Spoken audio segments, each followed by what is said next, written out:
Hola, bienvenidos. Soy el profesor José Luis y el tema de hoy es la segunda ley de la termodinámica. Bien, vamos a verlos. Son básicamente tres postulados. El primer postulado, nos dice que la energía nunca fluye de un cuerpo de menor temperatura a uno de mayor temperatura. Es decir, al menos no de forma espontánea. Lo que sí ocurre es que la energía o el calor fluye de un cuerpo caliente hacia uno frío. Es decir, si tenemos un sistema, ¿sí?, el calor va a fluir de esta manera. El calor fluye del objeto caliente, va a fluir hacia el objeto frío, hacia el objeto frío. ¿Sí? De esta manera va a fluir.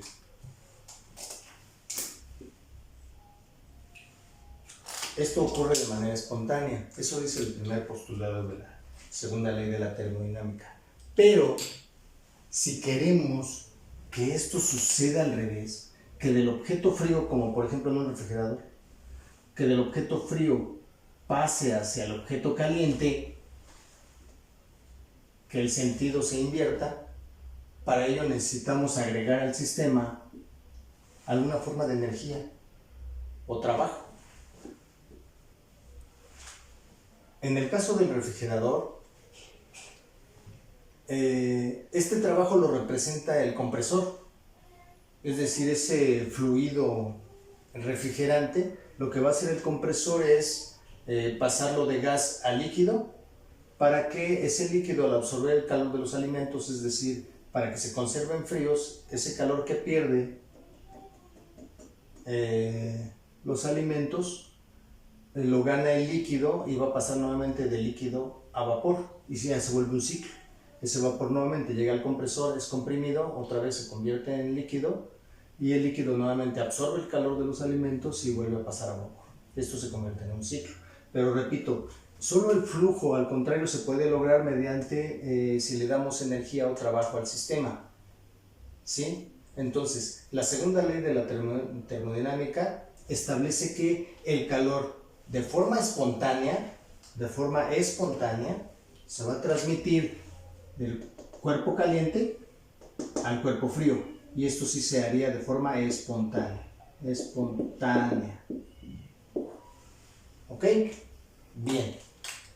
Ahora, el segundo postulado dice que no puede haber una máquina 100% eficiente. ¿Esto qué quiere decir? Que una máquina no puede, es decir, el 100% del calor de entrada, vamos a llamarle Q de entrada, que entre al sistema, no lo puede transformar 100% en trabajo. 100% en trabajo. Esto no es posible. Ese es el segundo postulado. Es decir, que no hay una máquina 100% eficiente. ¿Sí?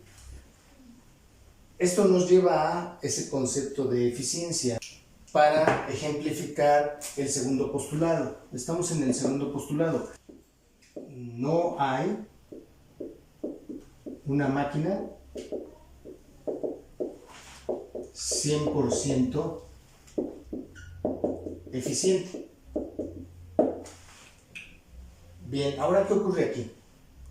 En un proceso cíclico, es decir, donde no hay una diferencia entre el estado inicial y el final, no hay un cambio en la energía interna. Es decir, la energía interna valdría cero. Y si volvemos a nuestra ecuación original de la primera ley, que era que el calor es igual a energía interna más el trabajo, resulta que entonces en un proceso cíclico esto vale cero. Y por lo tanto el trabajo queda definido por el calor de entrada y el calor de salida del sistema. Es decir, W va a ser igual, o vamos a llamar el trabajo útil, el que se obtiene del sistema, va a ser igual al calor de entrada, al calor que entra al sistema, menos el calor de salida. ¿Sí? Este sería el trabajo útil.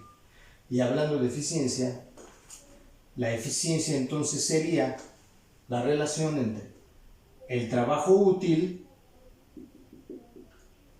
entre el calor de entrada, es decir, la energía que entregamos al sistema y cuánto trabajo obtenemos de nuestro sistema, el trabajo útil. Si sustituimos lo que es el trabajo útil, nos queda que nuestra eficiencia es igual al calor de entrada menos el calor de salida entre el calor de entrada. Si esto lo simplificamos, QE entre QE nos da 1. E igual a 1 menos el calor de salida entre el calor de entrada. Esto, jóvenes, esto es nuestra ecuación de eficiencia. Donde, si nos fijamos bien, quiere decir que la eficiencia va a ser 1 menos una fracción. Por lo tanto, la eficiencia nunca va a llegar a 1, porque a 1 siempre se le resta algo que es menor a 1. Porque el calor de entrada siempre va a ser mayor al calor de salida. Por lo tanto, la eficiencia no puede siquiera llegar a 1. Si queremos determinar el porcentaje de eficiencia, entonces va a ser igual a la eficiencia por 100. De esa forma podemos determinar la eficiencia en una máquina térmica. ¿Qué les parece? Ahora, para un proceso cíclico ideal, sabemos que no puede estar influenciado por ejemplo, el tipo de combustible, la fricción, el clima. Bueno, hay muchas cosas que pueden alterar un proceso, pero como se trata de un proceso ideal, entonces no podemos dejar de considerar todo esto, y por lo tanto podemos asumir entonces que la eficiencia va a ser igual, y hablando de temperaturas absolutas, la eficiencia va a ser igual a 1 menos, y en concordancia con esta ecuación, va a ser igual a la temperatura de salida entre la temperatura de entrada. Son grados absolutos, o sea, grados Kelvin. Y de igual manera la eficiencia, igual que acá, en relación al calor y aquí a la temperatura absoluta, podemos decir entonces que la eficiencia nunca va a llegar a 1, porque siempre se le va a restar una fracción. Y repito, estas temperaturas tienen que estar en grados Kelvin. Esto es en cuanto al segundo postulado, donde hay una máquina 100% eficiente. Si no llega a 1, tiene que ser a fuerza menor a 1, y aún multiplicándolo por 100 nos va a dar un porcentaje que siempre va a ser menor al 100%. Esto lo vamos a ver en un ejercicio de aplicación que vamos a ver más adelante. Y finalmente, el tercer postulado, permítanme borrar esto, hace referencia a la entropía. En el tercer postulado se hace referencia a la entropía. Entropía. En este sentido, solo vamos a establecer que la entropía es un grado de desorden. Es decir, podemos tener un sistema relativamente ordenado, baja entropía. Normalmente la entropía se representa con la letra S. O podemos tener un sistema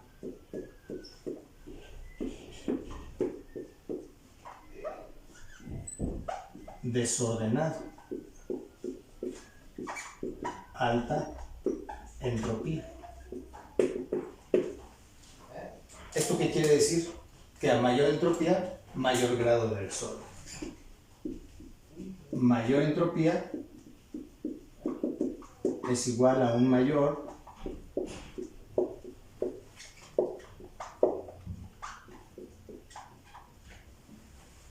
a mayor entropía es equivalente a un mayor grado de desorden. Entonces, por lo pronto la entropía la vamos a manejar así como concepto únicamente, ya después la analizaremos en su forma matemática, de cómo por medio de un ejercicio podemos determinar la entropía en un sistema. Por lo pronto así queda, y este sería el tercer postulado de la segunda ley de la termodinámica. Enseguida vamos a resolver un problema numérico para que veamos más o menos la aplicación de la eficiencia de una máquina térmica.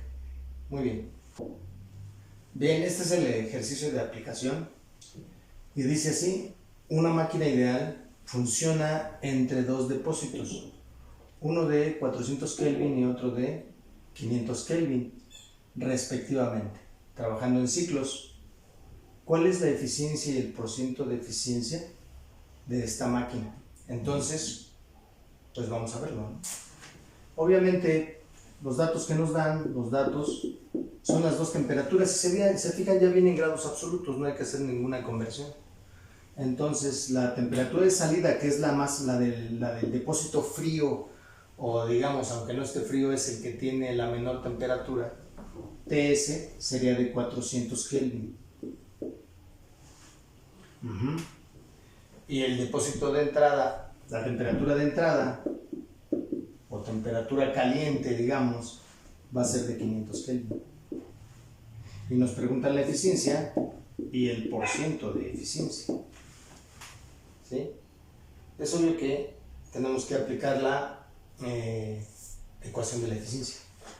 La eficiencia es igual a 1 menos la temperatura de salida entre la temperatura de entrada, o temperatura del depósito frío entre la temperatura del depósito caliente.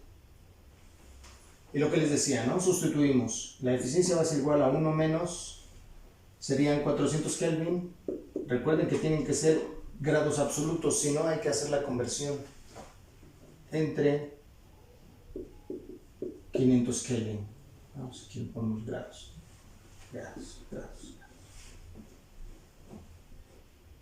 Si hacemos operaciones, nos queda que la eficiencia va a ser igual a 1 menos, esto da 0.8, o lo que es lo mismo, 1 menos 0.8 nos da que la eficiencia es 0.2. Si queremos el porciento de eficiencia, solamente hay que multiplicar por 100. Entonces, el porciento de eficiencia va a ser igual a 0.2 por 100. Esto es el 20%. Y creo que hablando de eficiencia normalmente lo manejamos como un por ciento. Cuando hablamos de eficiencia normalmente la manejamos así. En este caso sería que esta máquina ideal que funciona entre estos depósitos de 400 y 500 Kelvin solo tiene una eficiencia del 20%. Repito, hay que manejar la temperatura para aplicar esta ecuación en grados absolutos, o sea, en grados Kelvin. Muy bien, pues muchas gracias por su atención. Nos vemos para la próxima. Cuídense.